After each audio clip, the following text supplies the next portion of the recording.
मिश्रा जी के यहाँ पहला लड़का हुआ तो पत्नी ने कहा, बच्चे को गांव के सरकारी विद्यालय में शिक्षा दिलवाते हैं। मैं सोच रही हूँ कि सरकारी विद्यालय में शिक्षा देकर उसे अच्छा नागरिक बनाऊंगी। मिश्रा जी ने पत्नी से कहा, अच्छा नागरिक बनाकर इसे भूखा मारना है क्या? मैं इसे बड़ा अफसर बनाऊंगा ताकि जिंदगी में कामयाब बने। मिश्रा जी सरकारी बैंक में मैनेजर के पद पर थे। पत्नी धार्मिक थी और इच्छा थी कि बेटा संस्कारी बने, लेकिन मिश्रा जी नहीं माने। दूसरा लड़का हुआ। पत्नी ने जिद की। मिश्रा जी इस बार भी ना माने। तीसरा लड़का हुआ। पत्नी ने फिर जिद की, लेकिन मिश्रा जी एक ही रट लगाते रहे, कहां से खाएगा, कैसे गुजारा करेगा, और इस बार भी नहीं माने। चौथा लड़का हुआ। इस बार पत्नी की जिद के आगे मिश्रा जी हार गए। अंततः उन्होंने उसे सरकारी विद्यालय में शिक्षा दीक्षा दिलवाने के लिए भेज ही दिया। अब धीरे धीरे समय का चक्र घुमा। अब वो दिन आ गया जब बच्चे अपने पैरों पे मजबूती से खड़े हो गए। पहले तीनों लड़कों ने मेहनत करके सरकारी नौकरियां हासिल कर ली। पहला डॉक्टर, दूसरा बैंक मैनेजर, तीसरा एक गवर्नमेंट कंपनी में ऑफिसर के पद पर जॉब करने लगा। एक दिन की बात है, मिश्रा जी पत्नी से बोले, अरे भाग्यवान, देखा मेरे तीनों होनहार बेटे सरकारी पदों पे लग गए ना, अच्छी कमाई भी कर रहे हैं। तीनों की जिंदगी तो अब सेट हो गई, कोई चिंता नहीं रहेगी अब इन तीनों को।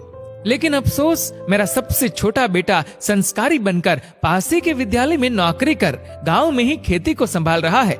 जितना वह 6 महीने में कमाएगा उतना मेरा एक अफसर बेटा 1 महीने में कमा लेगा। अरे भाग्यवान, तुमने अपनी मर्जी करवाकर बड़ी गलती की। तुम्हें भी आज इस पर पश्चाताप होता होगा, मुझे मालूम है, लेकिन तुम बोलती नहीं हो। पत्नी ने कहा, हम में से कोई एक गलत है और इस बात का दूध का दूध पानी का पानी हो जाना चाहिए। चलो अब हम परीक्षा ले लेते हैं चारों की, कौन गलत है कौन सही पता चल जाएगा। दूसरे दिन शाम के वक्त पत्नी बाल बिखरा अपनी साड़ी का पल्लू फाड़कर और चेहरे पर 1-2 नाखून के निशान मारकर आंगन में बैठ गई और पतिदेव को अंदर कमरे में छिपा दिया। बड़ा बेटा आया, पूछा, मम्मी क्या हुआ? जवाब दिया, तुम्हारे पापा ने मारा है। पहला बेटा बोला, बुढ़ा सठिया गया है क्या? कहाँ है, बुलाओ। मम्मी ने कहा, वो घर पर नहीं है, बाहर गए हैं। पहला बेटा बोला, आए तो मुझे बुला लेना, मैं कमरे में हूँ, मेरा खाना निकाल दो, मुझे भूख लगी है। ये कहकर कमरे में चला गया।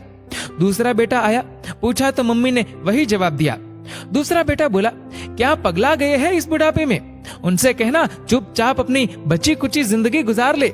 आए तो मुझे बुला लेना, और मैं खाना खाकर आया हूँ, सोना है मुझे। अगर आए तो मुझे अभी मत जगाना, सुबह खबर लेता हूँ उनकी। ये कहकर वो भी अपने कमरे में चला गया। तीसरा बेटा आया। वजह पता चलते ही वो तो आग बबूला हो गया। इस बुढ़ापे में अपनी औलादों के हाथ से जूते खाने वाले काम कर रहे हैं। इस बेटे ने तो मर्यादा की सारी हदें पार कर दी। ये कहकर अपने कमरे में चला गया। मिश्रा जी अंदर बैठे बैठे सारी बातें सुन रहे थे। ऐसा लग रहा था कि जैसे उनके पैरों के नीचे से जमीन खिसक गई हो और उनके आंसू नहीं रुक रहे थे। किस तरह इन बच्चों के लिए दिन रात मेहनत करके इन्हें पाला पोसा, बड़ा आदमी बनाया, जिनकी तमाम गलतियों को मैंने नजरअंदाज करके आगे बढ़ाया, और ये ऐसा बर्ताव अब तो बर्दाश्त ही नहीं हो रहा। इतने में चौथा बेटा घर में ओम ओम ओम करते हुए अंदर आया। माँ को इस हाल में देखा तो भागते हुए आया। पूछा तो माँ ने अब गंदे गंदे शब्दों में अपने पति को बुरा भला कहा। तो चौथे बेटे ने माँ का हाथ पकड़कर समझाया कि माँ, आप पिताश्री की अर्धांगिनी हो, वो आपके बिना अधूरे है। अगर पिताजी ने आपको कुछ कह दिया तो क्या हुआ?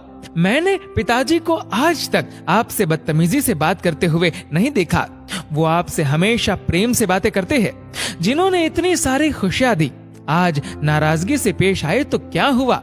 हो सकता है आज उनको किसी बात को लेकर चिंता रही हो ना हो माँ, आपसे कहीं गलती जरूर हुई होगी।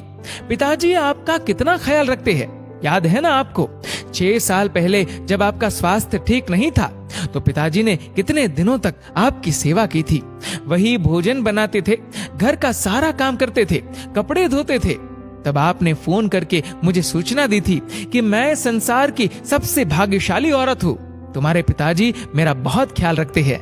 इतना सुनते ही माँ बेटे को गले लगाकर फफक फफक कर रोने लगी। मिश्रा जी आंखों में आंसू लिए सामने खड़े थे। अब बताइए क्या कहेंगे आप मेरे फैसले पर? पत्नी ने मिश्रा जी से पूछा। मिश्रा जी ने तुरंत अपने बेटे को गले लगा लिया। मिश्रा जी की धर्म पत्नी ने कहा, ये शिक्षा इंग्लिश मीडियम स्कूलों में नहीं दी जाती। ये शिक्षा तो परिवार के व्यवहार व संस्कारों से मिलती है। अब मिश्रा जी को एहसास हुआ, जिन बच्चों पर लाखों खर्च करके डिग्रियां दिलाई वे सब तो नकली निकले। जीवन का अंतिम समय कैसे व्यतीत होगा, इसका फैसला आपका धन नहीं बल्कि आपके द्वारा किए गए व्यवहार और दिए हुए संस्कार तय करेंगे।